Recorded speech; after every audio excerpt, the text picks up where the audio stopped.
2 Kings 4:35, and it reads, the boy sneezed 7 times and opened his eyes. The boy sneezed 7 times and opened his eyes. For a topic I like to use this morning, that there's still life in a dead situation. There's still life in a dead situation. Anybody got some dead situations that look like they are never going to change, that need resurrecting? As you take your seat, holler at somebody and tell them there's still some life there. There's still some life there.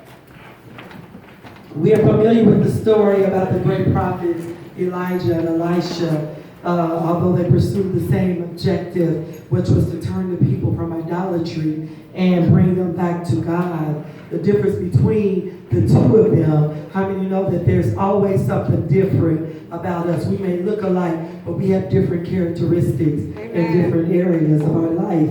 And here the Bible talks about the difference between Elijah and Elisha is that Elijah often proclaimed the wrath and the judgment of God, while Elisha tended to declare God's love and his grace and his demonstration for love. And the prophet that I want to focus on this morning will be Elisha, recognized as the prophet with a heart.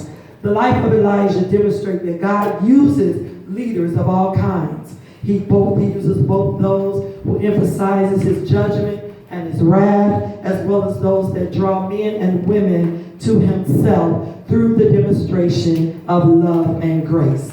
And that is a son. But there was one problem. Her husband was too old to produce. So the Bible lets us know that this woman was in a bad situation. Can I get a witness this morning that some of us got some bad situations and we need God to step in the midst of them? The Bible lets us know that this woman, not long after that she conceived and brought forth a son. And I can only imagine the joy that she felt giving birth to this son. Everything was good. The son was growing up. The Bible says he was about 10 years old. And you know how we are in today society. I can see us. I can see my husband talking about, come on out here and cut this grass. Come on out here and work in the yard. The Bible let us know that the man, that her husband, took the son with him out into the fields. And while they were out in the field, the son started feeling sick. The Bible says that the son grabbed his head and said, my head, my head. And the father turned to the servant and he said, take him to his mother. Take him in the house. Let her tend to him. Let her see what's going on with him. I can imagine this woman not realizing how sick this son was, not knowing that she was about to lose the very thing that she had asked God to give her. Have you ever asked God for some stuff and it looks like that as soon as you got comfortable, it looked like something stepped in and began to mess with your situation? But this is where this lady found herself. The Bible says that she held him on her head. She laid the son's head on her lap until about noontime. And the Bible says that he died on her lap. I cannot imagine laying my son's head on my lap, just thinking that he had a simple headache, and then he dies on my lap. But what caught my attention is that this woman didn't panic. She didn't fall out like some of us. We would have been screaming. We would have been jumping. We would have been angry. But the Bible says that she didn't fall out. But instead, she acted quickly and she carried her son to the prophet's chambers. The room that she prepared for the prophet, she ended up taking her son there and laid him on the bed. And says she laid him on the bed, and this part says she shut the door and went out. I said, how can you take a dead thing and lay it on the bed and shut the door? Why? Because she knew there was still some life in a dead situation. The Bible tells us that as she laid him on there, that she shut the door. She wasn't complaining. She wasn't crying, but she kept silent. She called her husband. She said, send for the donkey. Get the servant. Tell him to bring the donkey. She said, I got to get to the man of God. She said, I got to get to him. And I don't know about you, but while she was getting to him, I thought about myself. What would I say when I got to him? How can you bless me with something and turn around and take it back? How can you me that it is well when it ain't well. Because God said there's still some life there. You got some circumstances that look like they're never going to change. But God sent me by the way of Indianapolis, Indiana, to tell you there's still life in a dead situation. Somebody needs to give God praise right there. The Bible says that she told the driver, she said, drive and don't slow down unless I tell you to. I can hear her say, run every light. Go through every stop sign. She said, that's a word for somebody right there. Don't stop.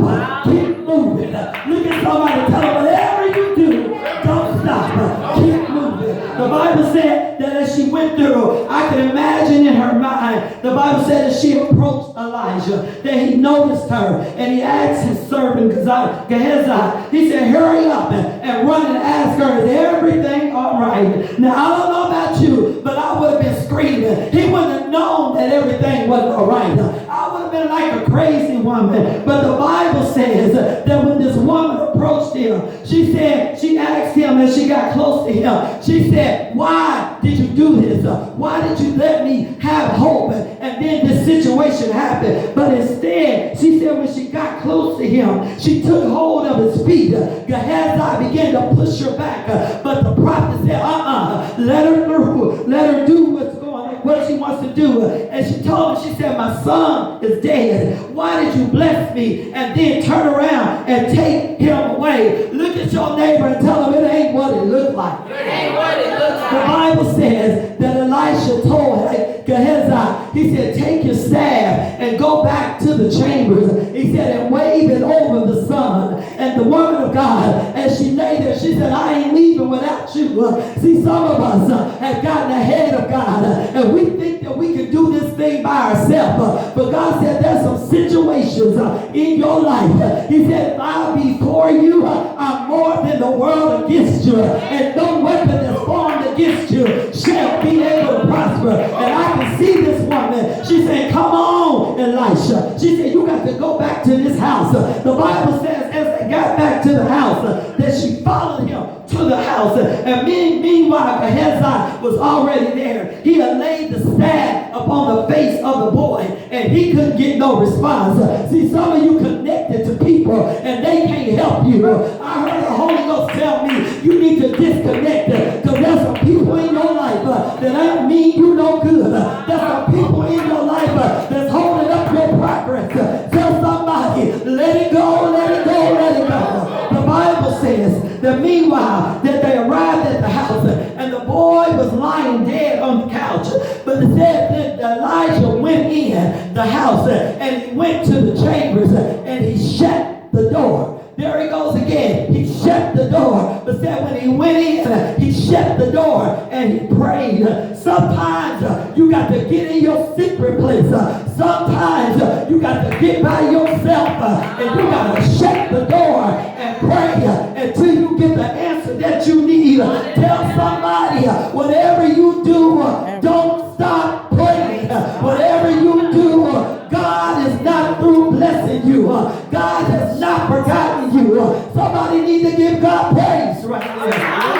The Bible says that he got upon the bed and he laid upon the boy, mouth to mouth, eyes to eyes, hands to hands, and he stretched himself over the boy's body. The Bible says that the boy didn't move. Elisha got up and he walked around the room. Then he got back on the bed and he stretched his body on top of the boy. Tell somebody that God's getting ready to do it again.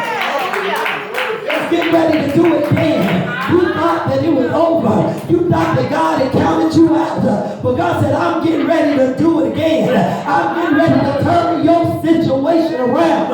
I'm getting ready to fix what's been broke. I'm getting ready to get in the middle of your dead situation. And I'm going to bring life to it. Somebody shout life. The Bible says that as he laid upon the boy, that he sneezed 7 times, and he said that he opened his eyes, and Elisha called for Gehazi. He said, get his mama. And the Bible says when she walked into the room, he said, take your son. Look at somebody and tell them there's life in a dead situation. Now we know. I began to think about in December when I had pneumonia. I had pneumonia and there was no signs of it. I didn't know that I had pneumonia. I was walking around and all I know is that my chest felt tight. I didn't know that I was in the condition that I'm in. What am I saying? That some of y'all got some conditions. Some of you got some situations that you don't recognize. You come on somebody and give God some praise. God's getting ready to give you back everything you lost. Some of you have lost some stuff during your season. But God said it ain't over. He said that situation, I told you last night, it was necessary. It was difficult, but it was necessary. Look at somebody and tell them it made me who I am today. If I hadn't went through it, I wouldn't know that my God is a healer. If I hadn't went through it, I wouldn't know that he's a mind regulator. I wouldn't know that he's a heart fixer. I wouldn't know he's a bridge over troubled water. I wouldn't know that he'll make a way out of no way. Somebody need to say he's my everything. But God raised up this young man. And I'm almost through right here. But the scripture came to my mind. Amos 9:13. And I'm going to read it to you in the Message Bible. It said, yes, indeed, it won't be long now. Things are going to happen so fast that your head's going to swing. One thing fast on the heels of the other, and you won't be able to keep up. Everything is going to be happening at once. Blessings everywhere that you look. Blessings like wine pouring up the mountains and the hills. God said, I'm going to make everything right again. I came to tell somebody that you shall not live, but you shall not die, but live to declare the works of the Lord. And whatever your circumstance is, God said you ain't going to die in it. But before you die, God said you're going to see the hand of God over your baby's life, over your finances. God said, I'm going to your job. Some of you got some situations and you ain't told nobody about it. God said, I'm already working behind the scenes. I'm going to the places and I'm going to the enemy's camp and I'm setting it up so that when you get there, you can walk in and get your stuff back. God said to tell you that you're going to live through this. You ain't going to die in it. Tell somebody whatever you do, you can live. Come on, everybody, jump to your feet and say, live. It's reaping time. Bible says, be not weary in well doing, for you shall reap if you wait. But I like the other verse said, I would have fainted unless I believe you see the goodness of the Lord. Some of y'all got some blessings with your name on it. And the enemy wants to get you discouraged. He does not want you to see what God wants to do. He's the accuser of the brethren. And what he does is he tries to discourage us and cloud our minds so that we cannot see the big picture. But you need to holler at somebody and tell them it's too late. So our eyes are seeing the glory.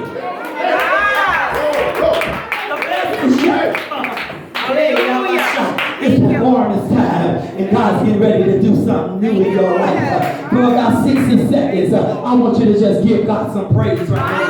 Let's give him some praise. Give him some praise for what